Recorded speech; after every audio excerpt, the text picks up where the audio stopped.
Selamat pagi anak-anak kami sekalian, senang berjumpa kembali. Kita akan melanjutkan pelajaran kita ke bab berikutnya, yaitu tentang evolusi. Pertama-tama kita mempelajari dulu pengertian daripada evolusi. Evolusi adalah proses perubahan yang dialami makhluk hidup secara perlahan-lahan dalam jangka waktu yang lama dari generasi ke generasi sehingga terbentuk spesies baru. Terjadinya perubahan perlahan-lahan, jangka waktu yang lama, dan terbentuk spesies baru. Itu dia catatan yang harus kita pahami tentang evolusi. Evolusi hampir berdekatan dengan revolusi. Sama-sama itu menandakan sebuah proses perubahan, tetapi revolusi itu cenderung waktunya cepat. Itu dia ya. Tetap juga akan menghasilkan sebuah perubahan. Jadi evolusi itu membutuhkan waktu yang lama dan sampai menghasilkan sebuah spesies yang baru. Teori evolusi yang paling terkenal itu ada tiga orang. Yang pertama adalah J.B. Lamarck, yang kedua adalah Charles Darwin, dan yang ketiga adalah August Weismann. Sekarang kita bahas satu persatu bagaimana pendapat masing-masing peneliti ini. Yang pertama adalah si J.B. Lamarck.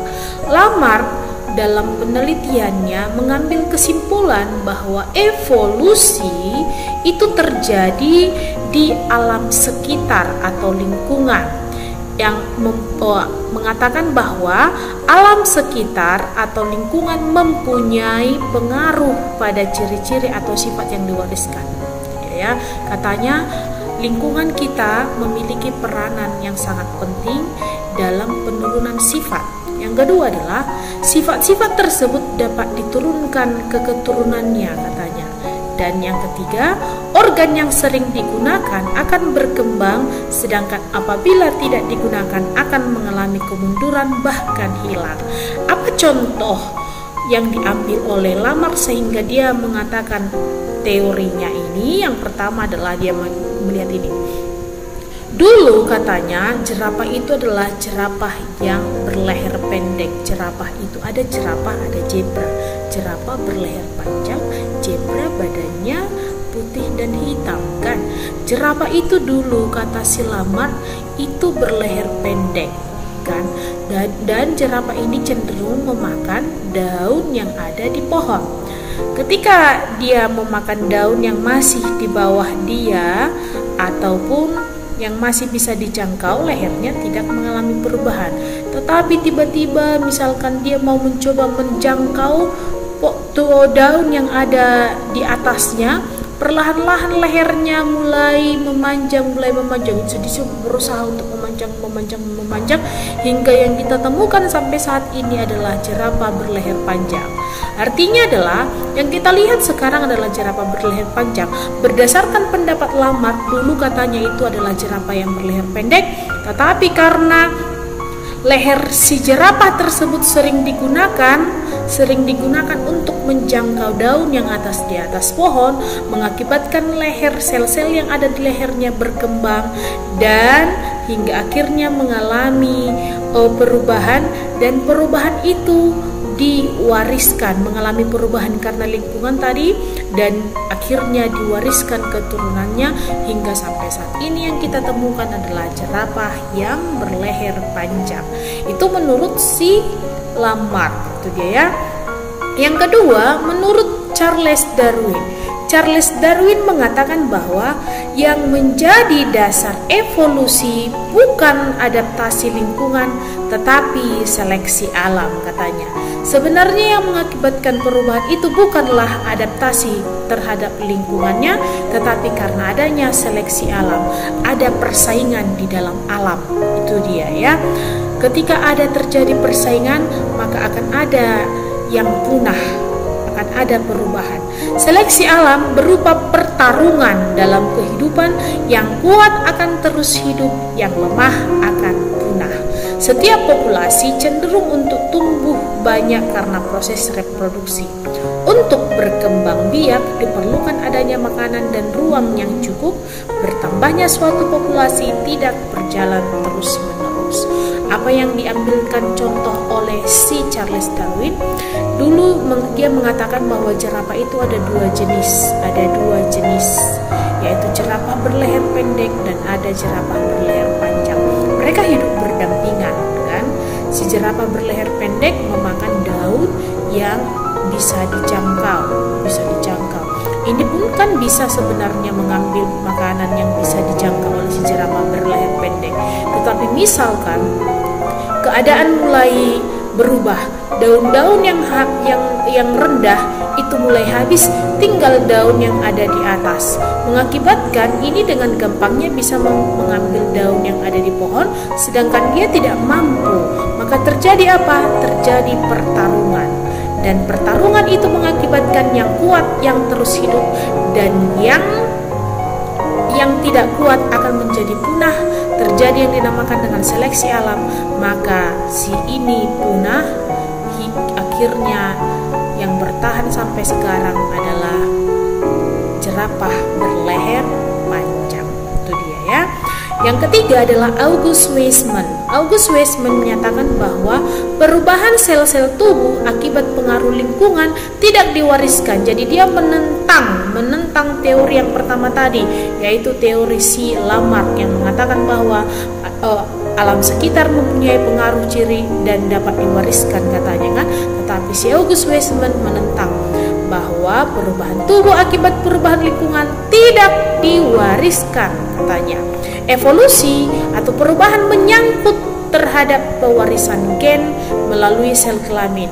Hal ini bermakna bahwa evolusi berkaitan dengan gejala seleksi alam. Jadi dia menentang si Lamarck dan mendukung si Charles Darwin. Ya.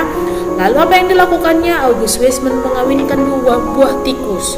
Yang kedua ekornya dipotong, dikawinkan, rupanya keturunannya tetap lahir tikus berekor panjang. Dipotong lagi, dikawinkan lagi sampai keturunan ke-21 yang didapatkan tetap berekor panjang. Artinya adalah tidak ada pengaruh lingkungan di situ. Tidak akan mungkin itu diwariskan. Itulah 3 teori atau 3 pencetus teori evolusi yang kita pelajari. Berikutnya kita lihat faktor-faktor apa sajakah yang mempengaruhi evolusi. Menurut Hardy dan si Weinberg menyatakan bahwa tidak akan terjadi perubahan, atau artinya frekuensi alel atau gen dalam populasi tetap stabil. Tidak akan ada perubahan jika tidak akan terjadi evolusi jika jumlah populasinya besar. Tidak akan terjadi perubahan terhadap organisme, artinya tidak akan menimbulkan spesies baru jika populasi besar. Hingga ketika populasi besar, perkawinan pun acak, tidak terjadi perkawinan. Misalkan ketika hanya kita yang ada di sana, maka otomatis akan terjadi perkawinan saudara misalkan. Dan perkawinan yang demikian itu bisa menghasilkan sebuah spesies yang baru. Misalkan munculnya spesies yang cacat. Lalu jika tidak terjadi mutasi, maka tidak akan mungkin terjadi perubahan atau evolusi. Dan jika tidak ada seleksi tadi kan, jika tidak ada seleksi tidak mungkin terjadi evolusi. Dan jika tidak ada migrasi atau perpindahan, maka tidak akan terjadi evolusi. Artinya adalah akan frekuensi di dalam sebuah tempat akan tetap jika populasi besar, terjadi perkawinan secara acak, tidak terjadi mutasi, tidak ada seleksi, dan tidak ada migrasi. Dan jika yang 5 ini terpenuhi, maka frekuensi gen atau perbandingan genotipe satu dengan genotipe yang lain dalam satu populasi dapat kita hitung. Artinya kita bisa menghitung dalam sebuah populasi berapa orang yang bergenotipe normal homozigot, yang homozigot, heterozigot, dan resesif. Kita bisa menghitung semuanya dengan menggunakan rumus. Diibaratkan frekuensi A besar dengan huruf P, A kecil dengan huruf Q, maka jika terjadi perkawinan, itu adalah perkawinan antara A besar, A kecil, A besar, A kecil. Maka ada 3 jenis yang muncul, yaitu A besar, A besar, A besar, A kecil, dan A kecil, A kecil. Maka jika kita ibaratkan dari frekuensi A adalah P, Maka ini menjadi dituliskan P kuadrat ditambah 2PQ ditambah Q kuadrat sama dengan 1, di mana P ditambah Q sama dengan 1. Itu dia ya. Yang pertama kita lihat bagaimanakah cara menghitung frekuensi gen kodominan jika diibaratkan kita mau melakukan perhitungan frekuensi gen pada penggolongan darah sistem MN. Ada 3 buah golongan darah M dengan genotipe L besar, M besar, L besar, M besar. Golongan darah N, L besar, N besar, L besar, N besar. Golongan darah MN, L, M besar, L, N besar. Maka jika diibaratkan frekuensi L, M besar sama dengan P dan L, N besar sama dengan Q, maka kemungkinan kombinasi golongan darah yang muncul adalah P kuadrat ditambah 2PQ ditambah Q kuadrat, di mana P ditambah Q sama dengan 1. Sebagai contoh, jika diketahui jumlah penduduk adalah 1000 orang, yang bergolongan darah M adalah 640 orang, yang bergolongan darah M adalah 320 orang, ini MN tadi, yang bergolongan darah N adalah 40 orang. Yang ditanya adalah frekuensi LM dan LN. Jika tadi diibaratkan LM adalah P dan LN adalah Q, maka golongan darah M ditambah golongan darah MN ditambah golongan darah N sama dengan P kuadrat ditambah 2PQ ditambah Q kuadrat. Diketahui tadi, yang mau ditanya tadi adalah P dan Q, berarti diketahui M, ini yang diketahui adalah P kuadrat, 2PQ dan Q kuadrat. Kita mau cari P duluan atau Q duluan? Boleh, terserah. Ibu mau dari Q duluan. Maka yang bergolongan darah Q tadi adalah golongan darah N, 40 orang. Q kuadrat atau LN sama dengan 40 orang dari 1000 orang. Maka 40 orang ini salah ya. 40 orang sama dengan 4/100. Berarti Q sama dengan akar kuadrat dari 4/100, maka Q sama dengan 2/10, Q sama dengan 0,2 Q. Maka P ditambah Q sama dengan 1, berarti P sama dengan 1 dikurang 0,2, P sama dengan 0,8. Berarti frekuensi LM dan LN. Frekuensi LM tadi adalah P, berarti ini adalah sebanyak 0,8, ini sebanyak 0,2. Doa adalah menghitung frekuensi gen jika ada dominansi. Sama saja caranya, yaitu jika diibaratkan A besar sama dengan P, A kecil sama dengan Q, maka P kuadrat ditambah 2PQ ditambah Q kuadrat, artinya P kuadrat adalah yang homozigot, yang A besar, yang heterozigot itu diibaratkan dengan 2PQ, dan yang resesif adalah A adalah Q kuadrat, di mana P ditambah Q sama dengan 1. Bagaimanakah cara penggunaan rumus ini? Kita lihat contoh soal. Soalnya, jika diibaratkan jumlah penduduk adalah 20.000 orang dan yang menderita tangan kidal adalah ada 9% dari 20.000 orang tersebut, yang ditanya adalah berapakah jumlah yang bertangan normal dan yang memiliki sifat kidal di penduduk yang 20.000 orang ini. Maka kita bisa menghitung dengan cara, jika diibaratkan perkawinan heterozigot antara K besar K kecil K besar K kecil menghasilkan K besar K besar K besar K kecil K besar K kecil K besar K kecil K kecil K kecil. Jika diibaratkan K besar adalah P dan K kecil adalah Q, maka didapatkanlah P kuadrat ditambah 2PQ ditambah Q kuadrat.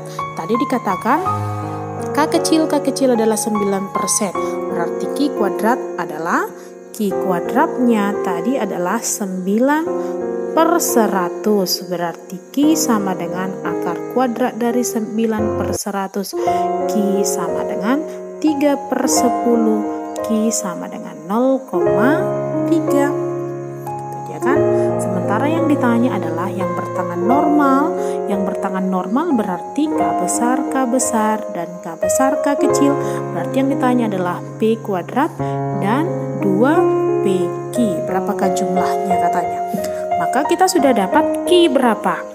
Sekarang kita cari P. P ditambah Q diketahui adalah 1. Maka P sama dengan 1 dikurang 0,3. Maka P sama dengan 0,7. 0,7 kan? Maka kita lanjut berikutnya, yaitu berapakah yang bertangan. Jadi yang bertangan normal katanya berapakah jumlahnya, yaitu atau normal itu P kuadrat sama dengan, inilah kita masukkan 0,7 dikuadratkan dikali 20.000 penduduk, berarti 0,49 dikali 20.000 sama dengan 9.800 orang. Inilah yang berjumlah tangan normal. Sedangkan yang heterozigot katanya berapa? Yang heterozigot berarti 2PQ, berarti 2PQ sama dengan 2 dikali P berapa? 0,7 dikali Q berapa? 0,3 sama dengan 2 dikali 0,21 sama dengan dikali 20.000 ya.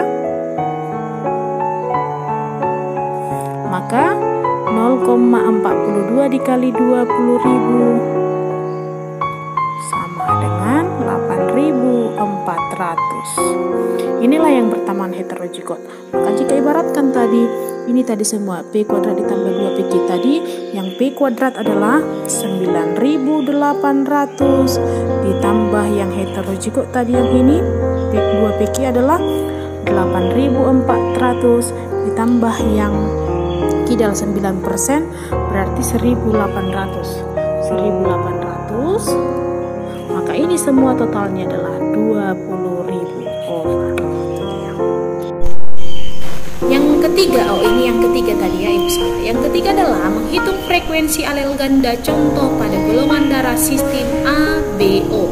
Jika diibaratkan yang alel golongan darah IA adalah P, alel IB besar adalah Q, dan alel I0 adalah R, maka didapatkanlah persamaan P ditambah Q ditambah R sama dengan 1, di mana P ditambah Q sama dengan 1. Sekarang Ibu akan berikan contoh soal, kerjakanlah menggunakan rumus ini.